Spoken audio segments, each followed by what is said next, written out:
Nós usamos o dinheiro para quase tudo que a gente faz na nossa vida, mas você já parou para pensar como que surgiu o dinheiro? Meu nome é Guilherme Augusto e hoje a gente vai falar sobre a origem e o futuro do dinheiro. Ao invés de ficar falando aqui que o dinheiro surgiu no ano tal, antes de Cristo, a gente vai falar de forma prática e rápida o que é dinheiro, quais são as características do dinheiro, como que ele surgiu e qual é o futuro do dinheiro. Para a gente começar, o que é dinheiro? Bom, dinheiro é um meio de troca.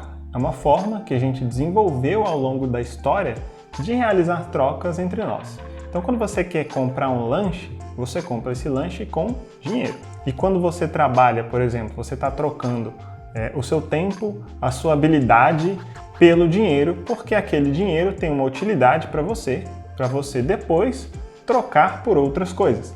Essa é a principal função do dinheiro, é a primeira função do dinheiro. Ele é um meio de troca, mas ele tem outras duas funções. O dinheiro também é unidade de conta e ele também é reserva de valor. Então essas são as três funções do dinheiro. O dinheiro é um meio de troca, você troca dinheiro pelas coisas que você precisa no dia a dia. Ele é uma unidade de conta, porque a gente consegue contar aquele dinheiro, tipo R$100 é maior do que R$20, então a gente quer comprar uma coisa que é mais cara, a gente usa uma nota mais cara, um valor mais caro. E ele também é uma reserva de valor, porque a gente pode guardar aquele dinheiro e lá na frente, no futuro, a gente pode utilizar esse dinheiro novamente. E qual é a história do dinheiro, né? Como que ele surgiu? Antigamente, a gente também fazia trocas entre nós. As pessoas elas precisavam fazer trocas. Então, percebe que a troca voluntária ela está presente desde muito antigamente. Porque antigamente, quando uma pessoa precisava, sei lá, digamos que você produzia milho antigamente, você precisava de carne para comer, você precisava trocar o milho que você tinha pela carne. Era assim que as pessoas faziam antigamente, a gente chama isso de escambo. Então tudo era por meio da troca. Você tinha alguma coisa, você trocava por alguma outra coisa que você precisava e você tinha que encontrar uma pessoa que queria o que você tinha para vocês trocarem entre si. Mas existe uma série de limitações nessas trocas. Imagina que você trocou o milho com uma carne e depois descobriu que essa carne estava estragada. Ou imagina que ninguém que tem carne quer trocar com o milho que você tem.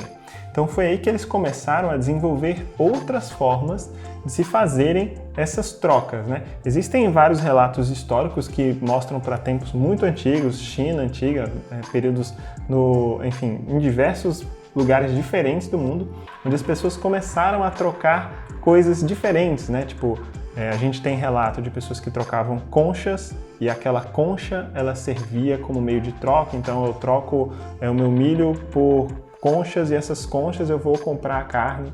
Isso, como eu falei, vários relatos diferentes, de vários locais diferentes, a gente não vai entrar em muitos detalhes aqui de como que isso era feito, mas só para você entender um pouco da evolução, então as pessoas começavam trocando as coisas entre si, depois elas foram descobrindo coisas que eram úteis para todo mundo, que tinham uma utilidade comum, e elas trocavam isso. Então um tempo foi concha, depois foi o sal, e assim foi evoluindo, até a gente chegar no tempo dos monarcas e dos reis, que eles começaram a cunhar moedas, né, de metais preciosos, a gente fala de ouro, prata e outros metais, enfim. Eles cunhavam essas moedas e essas moedas se tornaram o meio de troca. Até o ponto onde os países e as nações deixaram de usar essas moedas de ouro, de metais preciosos, para usar o papel moeda. E esse papel moeda, no início, ele funcionava da seguinte forma: esse papel ele era uma garantia de que o governo ou banco tinha uma quantidade em metais preciosos que equivalia àquele papel. Então você pegava um papel de, sei lá, 100, não era esse o nome, né? Mas digamos que seja R$100. Esse papel era uma garantia de que ou o governo ou o banco tinha o equivalente àqueles R$100 em metais preciosos, em ouro geralmente. A gente chama isso de lastro. Isso era a garantia de que aquele papel tinha algum valor. O lastro garantia que o papel tinha valor. Mas desde os anos 70, que o governo dos Estados Unidos acabou com o lastro que eles tinham do dólar em ouro e os outros países fizeram a mesma coisa, a gente não tem mais lastro. Então o papel moeda que a gente tem hoje, os nossos reais, ele não tem lastro em nada.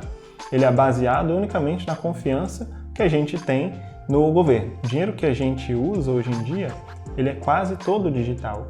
Eu mesmo, quando vou fazer alguma compra, eu uso um cartão. Você provavelmente também usa um cartão. Ou você vai fazer uma compra, você já tem o Pix. Então é isso que eu quero dizer, o dinheiro ele já é digital nesse sentido. Mas só uma observação, como o dinheiro já é quase todo digital e ele não possui mais lastro, isso torna muito fácil para o governo aumentar a quantidade de moeda e isso faz com que a inflação aumente muito no nosso país. Mas voltando ao assunto, o dinheiro que temos hoje é controlado e determinado pelo governo. Isso faz com que a gente tenha certeza de que ele é um meio de troca válido e aceito em qualquer lugar do nosso país, de que ele é uma unidade de conta, mas infelizmente ele não é uma boa reserva de valor. A gente vê que a inflação, que foi o assunto de um dos meus vídeos, faz com que a gente perca muito poder de compra. Então, R$100 que você tinha guardado lá em 1994, quando surge o Plano Real, comprava muito mais do que o que você consegue comprar hoje com R$100. Tá? Mas e onde surgem as criptomoedas nesse assunto? Bom, as criptomoedas, elas podem sim fazer parte do futuro do dinheiro e do sistema financeiro. As criptomoedas, elas ainda não são um meio de troca em qualquer lugar, mas você já pode comprar coisas com criptomoedas em vários lugares. Elas não são ainda uma unidade de conta convencional, especialmente quando a gente fala do Bitcoin, por exemplo. A gente não consegue precificar coisas muito simples em Bitcoin, porque se for comprar um café vai dar 0,000 tanto Bitcoin. Então ele ainda não é uma boa unidade de conta, mas ele é uma ótima reserva de valor. Então, de modo geral, as criptomoedas elas ainda não cumprem 100% aquelas 3 funções do dinheiro que a gente falou, mas elas possuem uma série de vantagens. Primeira vantagem: até pouco tempo atrás você não ia conseguir fazer uma transferência bancária se fosse num domingo ou se fosse num final de semana, né? Obviamente, aqui no Brasil surgiu o Pix e o Pix ele surge copiando as características das criptomoedas. Que característica é essa? E a primeira vantagem é funcionar 24 horas, 7 dias por semana. O Pix ele faz isso hoje, mas a gente nem sabe como vai ser o futuro do Pix, se ele vai continuar sendo assim, se ele vai continuar sendo grátis. Então as criptomoedas elas têm essa vantagem, porque elas foram as primeiras, né? Elas funcionam 24 horas por dia, 7 dias por semana. A segunda vantagem: as taxas elas costumam ser bem menores do que as taxas de banco. Óbvio que tem criptomoedas que têm taxas muito caras para se fazer transferência, mas eu já consegui fazer transferência de valores de criptomoeda pagando 1 centavo. E nem todo banco tem taxas desse tipo. Então, o valor das taxas também é uma vantagem. A terceira vantagem é que elas não foram feitas para terem inflação. A gente já falou isso no vídeo de inflação, né? O governo é quem detém o poder da nossa moeda, ele pode inflacionar, ou seja, aumentar a quantidade de moeda, isso faz com que a gente perca o poder de compra do dinheiro que a gente tem. Isso não acontece com as criptomoedas. Inclusive, elas têm vários mecanismos que podem tornar ela deflacionária, ou seja, ela ganha poder de compra ao longo do tempo. E a quarta característica, né? As criptomoedas elas podem servir e ajudar as pessoas que ainda não têm acesso ao sistema bancário. A gente viu recentemente o presidente do nosso Banco Central aqui, em uma entrevista, ele fala que cerca de 250 milhões de pessoas ainda não têm acesso a serviços financeiros na América Latina. E as criptomoedas elas podem facilitar isso, porque elas funcionam simplesmente com a internet. E algumas funcionam até com sinal de rádio.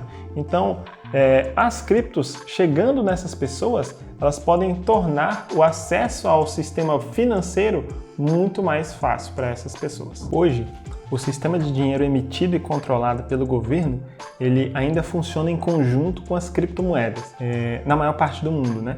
A tendência é que isso continue assim, porque as criptomoedas têm sido cada vez mais aceitas, não só por instituições como meio de pagamento, mas também por bancos, né, que emitem fundos de investimento em criptomoedas. Então a adoção ela tende a aumentar ainda mais ao longo do tempo.